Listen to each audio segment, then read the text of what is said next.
everything you know about money is wrong. If someone asks you, what is money? What would you answer? You would probably say that money is the currency that we use to facilitate commercial exchanges. This is the story that we were taught, that long ago there was only bartering, exchanging of products. People got the products that they needed by bartering. But since bartering was not efficient, eventually people chose a means of exchange. This means of exchange was a relatively scarce and durable good, such as salt, shells, or gold. And this was known as the origin of money. And this theory has already been presented in past episodes of the Money Arata series. However, to this day, the historians do not have solid proof that primitive societies were using bartering. And where does this idea of bartering being used before money was invented come from? It was a deductive process by Adam Smith, John Locke, and even Plato. None of these great thinkers had access to real proof that primitive societies used bartering and then evolved to use cash or money. These thinkers simply created a theory from deductive logic where they imagined that bartering was the only way possible for a society to organize itself before money was invented. However, in a book, Money, the Unauthorized Biography from Coinage to Cryptocurrencies, the economist Felix Martin reveals to us that it is wrong to think of money simply as a means of exchange that has replaced bartering.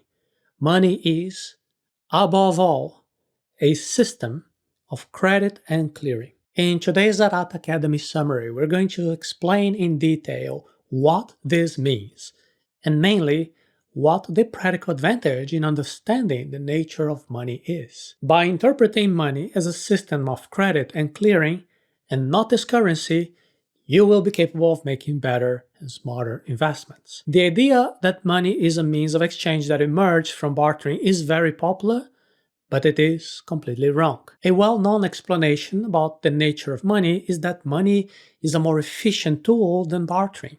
Bartering was the trade that primitive societies supposedly did to get the things they needed. Bartering works when I have one good, you have another good, and we both have an interest in exchanging those goods. If I have wheat and I want eggs, and you have eggs, but you want wheat, it is easy to make an exchange. It becomes a problem when I want something that you do not have, or if you want a third thing. For example, if I have wheat and I want eggs. However, you have eggs, but you do not want wheat, you want butter. Try to imagine in this case, what will happen? In this case, those who grew wheat and wanted eggs had to exchange that wheat for butter and then butter for eggs. However, if a person had butter and didn't want wheat, it would be necessary to find something else that they wanted. If this person had eggs and wanted meat, then the person who had wheat would first have to go exchange the wheat for meat and then the meat for eggs and finally eggs for butter. And since this system is very confusing, people supposedly developed systems that used intermediate items as a means of exchange. These means of exchange could be anything that could be accepted as payment, like salt or shells, for example. And according to this theory, as time went by, precious metals, such as gold and silver, ended up working better as means of exchange since they were durable, divisible, portable, and scarce. And according to great thinkers, such as Aristotle and Adam Smith, this is the origin of money. But Felix Martin and other many modern economists say that this conventional monetary theory is completely wrong. Many historians have tried to find societies that traded regularly by bartering, but they found none. On the contrary, what they found was a great deal of evidence that this idea that money was born from bartering never happened in practice. This wrong understanding of the real nature of money is at the root of economic crisis, and we will gain great advantage by improving our understanding of what money is. Money is actually a system of credit and clearing. This system controls who owes something and who has something to receive. If money is not a good that has been chosen to serve as a means of exchange accepted by everyone, then what is it? Money is a system of credits and clearing. It is a way of controlling who owes something and who has something to receive. In other words, money is not currency, it is not the coin. Money is a type of credit. It is knowing who owes how much to whom. And then, when you hand over a money bill to pay for something that you bought, this monetary exchange is simply the symbolic form of paying off that. That is to say that banknotes and coins are only symbols of a credit relationship, but we should not confuse those paper notes or metallic coins with money itself. The modern financial system helps us to understand that when you open your internet banking and you make a wire transfer to your cousin's account to help pay for your aunt's birthday present, there are no paper notes or metal coins being used. There is just information that the credit relationship that you have with the bank has changed. The new information is that now you have less money on your account and your cousin has more credit. This system of credits and clearing is what real money is all about. Currencies are only a symbol to represent money, and they shouldn't be confused with money itself. When we're talking about this concept of money as a system of credit and clearing, the most important thing that we need to know is what the inflows and outflows are. And this information is so important that it needs to be registered in a secure way to avoid disputes or avoid fraud. And that is why a very good way to keep this credit control is through coins minted in precious metal like gold. For several centuries, credit was circulating through coins made of gold.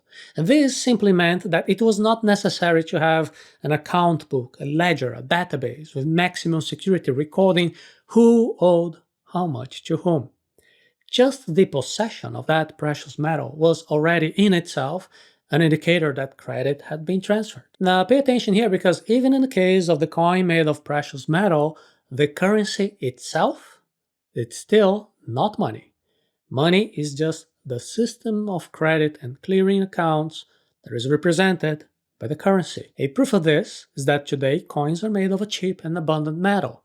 Paper money is even cheaper. In other words, when you open your wallet and you find some paper notes or some metallic coins, they have no value in themselves. What actually has value is the credit, which is represented in the banknotes, in the coins. And similarly, the information that appears on your internet banking when you open your app to see the balance in your current account is simply credit. However, in internet banking, there is no paper notes or coins. It is pure information. It is similar to Bitcoin, which is also pure information. Money was created by people to solve private problems, and only then it was taken over by the state. To understand the context, let's summarize the history of money in 2 minutes. The origin of money as a system of credits and clearing. It happened after the invention of writing in the Mesopotamian region, 3,100 years before Christ. But it was in ancient Greece that numbers began to be used to explain the phenomena of the world in a more objective way. And with that, the Greeks began to define a monetary value for everything, even for things that used to be considered abstract, like the price of a religious offering or a victory in a sports competition.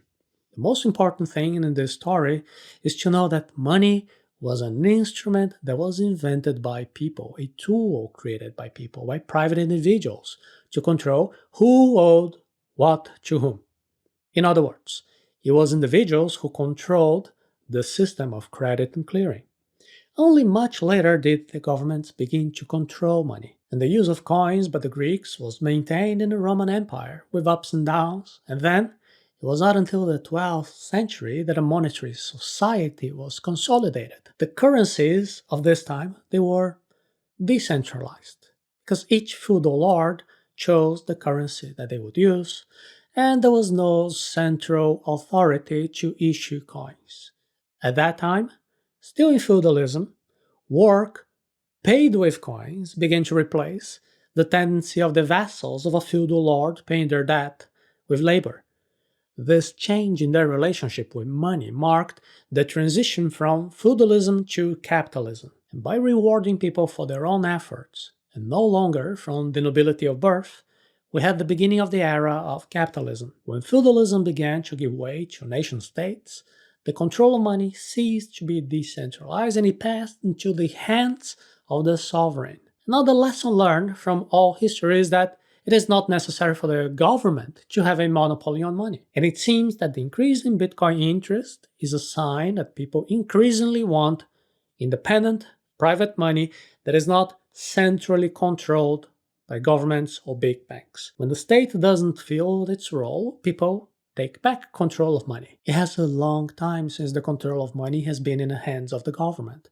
But whenever the government cannot control money properly, people are forced to take back some kind of control over money.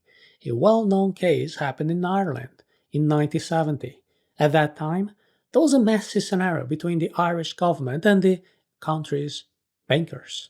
The banks closed for more than 6 months. Without access to the banks, the people of Ireland began to control their own money. The Irish started to set up a system of personalized credits and debts, and they were issuing and accepting checks even though they knew that these checks could not be cashed since the banks were closed. This also happened in Argentina in 2001. In the middle of a crisis, the Argentine government decided to limit the amount of money that people could withdraw. In response, the Argentine population started to create their own money, inventing substitutes for the official currency. And again, it is worth paying attention to Bitcoin, which was launched in 2008, right after the great economic crisis that started in the United States and spread around the world. On the one hand, Bitcoin is the continuation of the work of many decades in the computer science and cryptography community. On the other hand, we can say that whenever we observe a political and economic crisis around the world, the interest in an alternative to centralized government money tends to grow. Money is a social technology composed of three essential elements. Money is a social technology, and this means that it is an instrument that was created by society, a tool developed by people to solve their problems. Only then, money started to be controlled by the state. In other words, although today we associate the issuance of money with the government, it has not always been like that. It doesn't have to be like that forever either. Bitcoin is decentralized, it is private, therefore, it is outside the centralized control of any particular government. Money as a social technology has mainly three elements: an abstract unit of value, a system of credit, and the transferability of credits to third parties. We're going to look at each one of these elements. The first element of money as a social technology is that it has an abstract unit of value. And this unit is used to denominate money. It is a dollar, a euro, a Bitcoin. This abstract unit should not be confused with the physical symbolization of money in paper notes or metal coins. The second element of money as a social technology is an accounting system. It keeps track of the credit of people or institutions and the debts that they take on when they do business. This is the system that tells you how much you have saved in your account, or whether you have any receivables or debts to pay. The third element of money is a social technology is the possibility that the initial creditor, the one that has receivable credit, can transfer this credit to a third party as payment for a debt unrelated to the original business. This third element is essential. All money is credit, but not all credit is money. What differentiates credit from money is the transferability. This is the third element of money as a social technology. A promise of debt that is always limited to two parties is no more than a loan. It is credit, but it is not money. For example, if we both have an agreement, I'm owing you money. You have a credit with me. But since it is only with me, you only have credit, not money.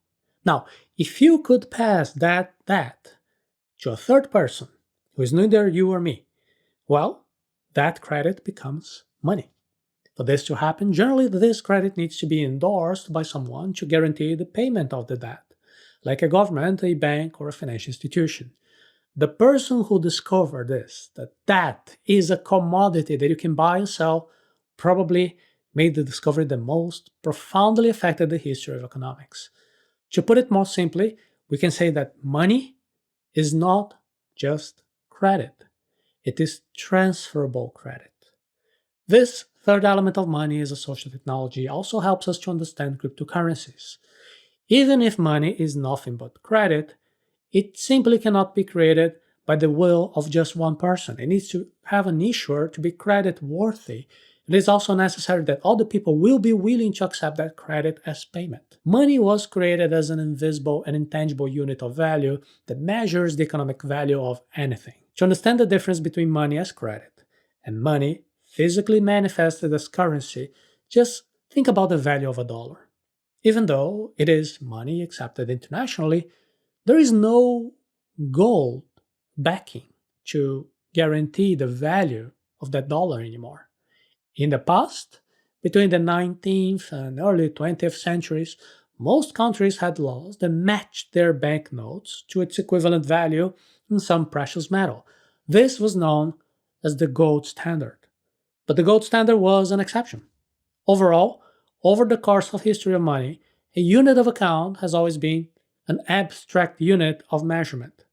Just as a meter or a kilo refers to absolutely nothing physical itself, a dollar is also just an agreement between people.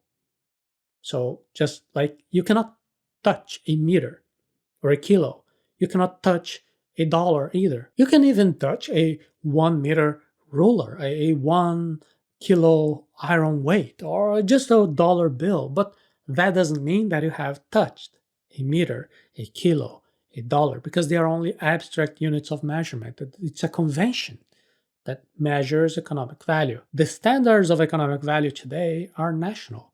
The real in Brazil, a pound in the UK, the yen in Japan. Only the US dollar may perhaps have global applicability, but it is still controlled by the US government. And each of the different governments has the power to monopolize, to decide what monetary policy they will pursue, increasing or decreasing the amount of currency in circulation, as well as changing interest rates and the inflation policy. This is an enormous power.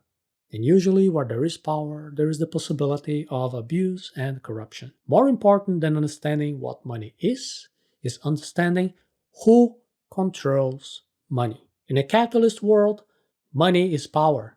That is why it is so important to understand who controls money. We know that money was created by individuals to solve particular problems, but we also know that today the government, and no longer the people, control money. What once was a private instrument has become a state instrument, controlled by the owners of power. In the beginning, each feudal lord had his own currency. Money was less centralized.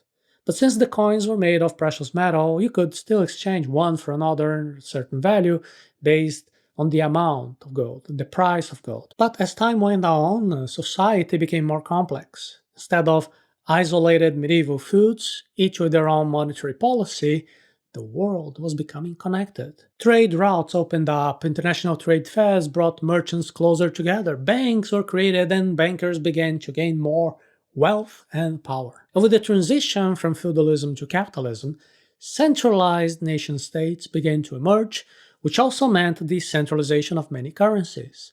As nation states emerged and grew stronger, so did the figure of state banks, uniting the public power of the governors and the private power of the bankers. And as the state became more and more powerful, ideas for limiting governors' powers began to emerge. In England, constitutionalists began to study how the national currency and the state banks could serve as a brake against the despotism of some governors. When the Bank of England was nationalized in 1695, it soon had to face the question of what should be the standard of this new type of currency that unites public and private power, governors, and bankers? And the answer was the gold standard. The gold standard was the answer to limit the power of governors, and it was abandoned decades ago. The answer to the question of how to limit the power of governors and bankers over money came from John Locke. Locke proposed that money was nothing more than the precious metal itself in which it was minted. In other words, a £1 coin should have a value corresponding to £1 sterling in gold kept in the bank. This later became known as the gold standard. It was an innovation created by Locke. Until then, there was no direct relationship between a nominal value of a currency and its weight in gold. For example, if you had a worn out gold coin, it had the same nominal value as a brand new gold coin, which in practice had a little more weight in gold. That is because the value came from the confidence, the trust in the credit and the authority of the issuer of the coin. In other words, the standard was flexible. And what Locke did was to end this flexible standard and it put a fixed benchmark that prevented the governor from changing the value of money as they wanted. The gold standard had value for quite a while until the two world wars and the crisis of 1929 prompted people to question some liberal ideas. Many scholars began to say that the state should intervene more in the economy, creating the social welfare state. But in order to create the welfare state, governors needed money. And with the gold standard, their hands were tied since they could only issue more money if they had the corresponding value in gold. Now, some economists, such as John Maynard Keynes, wanted to abandon the gold standard so that the governors could use monetary policy as a way to combat economic crisis. And these ideas gradually made the gold standard more flexible, until in 1971, the United States officially abolished the gold standard. And this had a ripple effect, and many other countries also abandoned the gold standard. And with that, the governors were free to issue currency without backing. And because of this, when the economic crisis broke out in 2008, there was a lot of criticism of this power of the state to issue currency as it pleased, devaluing the money people had in their hands and causing inflation. And in that same year, Satoshi Nakamoto's famous white paper creating Bitcoin came out with two very interesting features: the absence of a central controlling entity that could issue currency without any backing, and a programmed scarcity that sought to mathematically replicate the scarcity of gold. Use Septic's strategy to improve your relationship with money. This view on money is not the conventional one. It is not what they call the orthodox theory of money. Therefore, it is worth knowing this point of view and also remaining skeptical by questioning what you already knew about money and to study the new information that the book brings to your knowledge. To understand the true nature of money, you need to look beyond the symbols and then see the system of credits and clearing that lies behind the coins, the banknotes, the numbers. These are just representations of real wealth that is being transmitted. If you want some of that wealth for yourself, an in-depth understanding of how money works is essential. It can help you to break down some financial taboos that might exist in your head. It can help you practically improve your business and can also open your mind to new forms of money like Bitcoin, as we see in the Diamond Hands course. You can visit in arata.ac/Diamond Hands. If you have made it so far, congratulations. This interest in understanding the nature of money is of great value since we live in a time of historic transformation with the popularization of Bitcoin. Money, the Unauthorized Biography, retells from a new perspective the history of money, explaining that almost everything we know about money is wrong. If you had to just learn one thing about this book, learn the idea that money is not government-issued currency or banknotes. Money is a technology that was created by people to solve private problems, and that has three elements: an abstract unit of value, a system for clearing debits and credits, and the possibility that these credits are transferable to third parties. Even if you understand only this idea, you'll be able to get some of the financial taboos about how money works out of your head. And to know what these taboos are and how you can deal with them, I invite you to attend a special class from the Diamond Hands course at arata.se/Diamond Hands.